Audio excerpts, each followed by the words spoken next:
ସତର୍କ ସଂକେତ ଅତିକ୍ରମ କରି କ୍ରମଶଃ ବଢ଼ୁଛି ସୁବର୍ଣ୍ଣରେଖାର ନଦୀର ଜଳସ୍ତର। ବାଲିଆପାଳ ବ୍ଲକରେ 3 ପଞ୍ଚାୟତ ବାଲିଆପାଳ, ମଧୁପୁରା, ବିଷ୍ଣୁପୁର ପଞ୍ଚାୟତରେ ଚାଷ ଜମି ଓ ରାସ୍ତାରେ 3 ଫୁଟର ପାଣି ପ୍ରଭାବିତ ହେଉଛି। ସେହିପରି ଭୋଗରାଇ ବ୍ଲକର କୁମ୍ଭାରୀଗଡ଼ି, ଆରୁଆବୃତ୍ତି, ଖରଦି, ପିପଲ ପଞ୍ଚାୟତରେ ପାଣି ପ୍ରବେଶ କରୁଛି। ରାଜଘାଟ ନିକଟରେ ବିପଦ ସଂକେତ 10.36 ରହିଥିବା ବେଳେ ସତର୍କ ସଂକେତ ରହିଛି 9.45।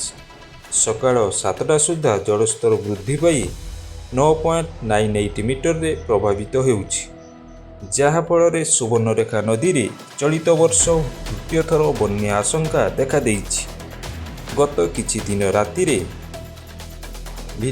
ସୁବର୍ଣ୍ଣରେଖା ନଦୀରେ 2 ଥର ବନ୍ୟା ଆସିବା ଫଳରେ ବାଲିଆପାଳ, ଜଳେଶ୍ୱର ଏବଂ ଭୋଗରାଇ ବ୍ଲକର ଶତାଧିକ ଗାଁ ଜଳମଗ୍ନ ହୋଇଥିବା ବେଳେ ହଜାର ହଜାର ହେକ୍ଟର ଚାଷ ଜମିରେ ଫସଲ ଉଜୁଡ଼ି ଯାଇଥିଲା।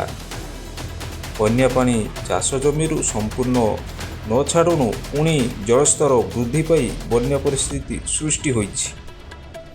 ଏବେ ବାଲିଆପାଳ ଏବଂ ଭୋଗରାଇ ଏବଂ ଜଳେଶ୍ୱର ବ୍ଲକର ଅନେକ ତଳିଆ ଅଞ୍ଚଳରେ ବନ୍ୟା ପ୍ରବେଶ କରିଥିବା ବେଳେ ଚାଷ ଜମି ସମ୍ପୂର୍ଣ୍ଣ ଭାବରେ ବୁଡ଼ି ରହିଛି।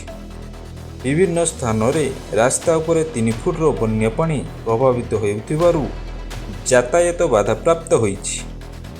ଆଜି ବାଲେଶ୍ୱର ଜିଲ୍ଲାପାଳ ବାଲିଆପାଳ ଗସ୍ତ କରି ବନ୍ୟା ସ୍ଥିତି ଅନୁଧ୍ୟାନ କରିଥିଲେ।